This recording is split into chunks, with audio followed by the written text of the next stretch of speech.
Gusto niyo rin bang pumasyal sa isa sa mga park ng Walt Disney World dito sa Florida, ang Disney's Animal Kingdom?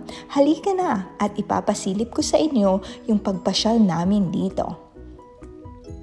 Medyo maulan nung araw na ito pero okay lang. Kasi nag-enjoy pa din ang lahat. Ito yung pagbungad ng park.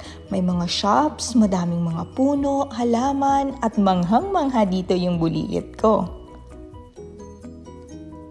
Ang una naming pinuntahan ay ang Pandora, the World of Avatar. Alam niyo ba na ang stone formation na yan ay man-made? Nakakamangha. Maaga kaming umalis ng bahay dahil 2.5 hours yung biyahe mula sa bahay papunta dito sa Disney World. Kaya naisipan muna naming mag-breakfast dito sa Satuli Canteen. Ang sarap ng pagkain nila, ang ganda din ng theming ng restaurant. Malalaki din ang servings nila, kaya nag-share na lang kami nung asawa ko. At syempre, Pinoy na Pinoy yung anak ko at eto, naghanap ng rice. After naming mag-breakfast ay nag-Kilimanjaro Safari kami. Sobrang enjoy yung ride na to kasi ang daming iba't ibang mga hayop yung nakita namin dito. May mga ilang hayop na hindi ko kilala pero mabuti na lang merong tour guide at sinasabi nila ang information ng mga hayop na nakikita namin. Ang highlight ng ride na to ay ang lion at lioness. After namin sa safari ay nanood kami ng show. Ito ang Festival of the Lion King.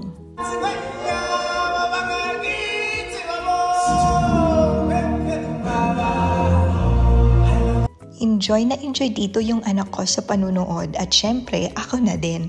Para akong bumabalik sa pagkabata. Ang gagaling ng mga performer, nakaka-entertain talaga.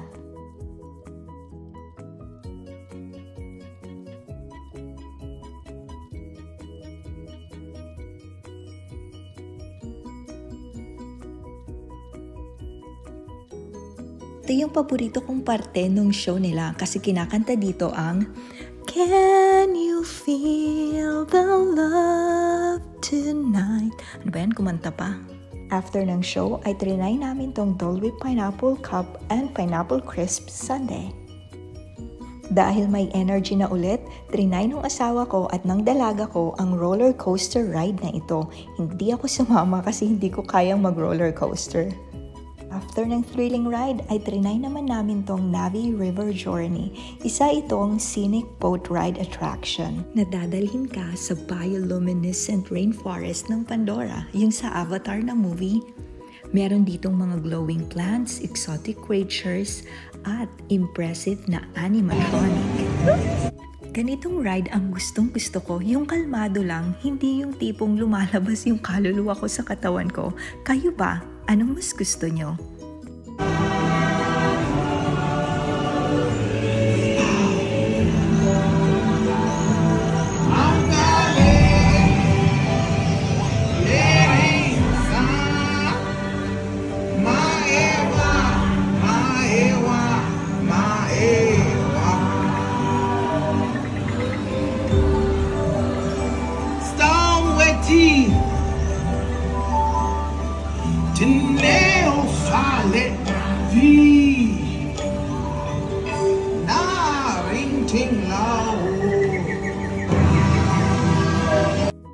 May mga ride na hindi ko na nakuhanan ng video kasi mahirap mag-record ng merong bulilit. Nilibot namin ang buong park. Madami pa kaming mga nakitang mga hayop at mga characters. Ang saya-sayang magpa-picture.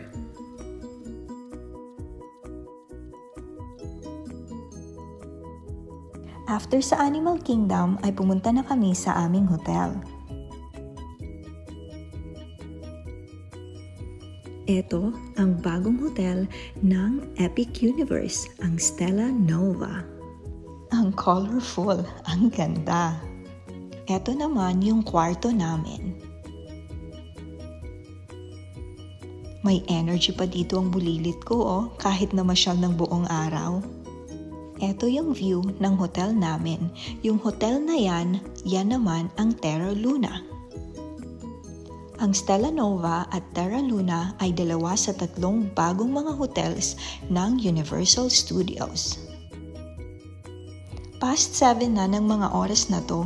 Yes, past 7 na pero maliwanag pa din. Balak pa sana naming lumabas para kumain pero nagkatamaran na kaya napagdesisyonan na lang namin na mag-order ng pagkain sa hotel. Sobrang saya ng araw na to. Hindi ko man to naranasan nung bata ako pero at least ngayon ay naipaparanas ko siya sa mga anak ko.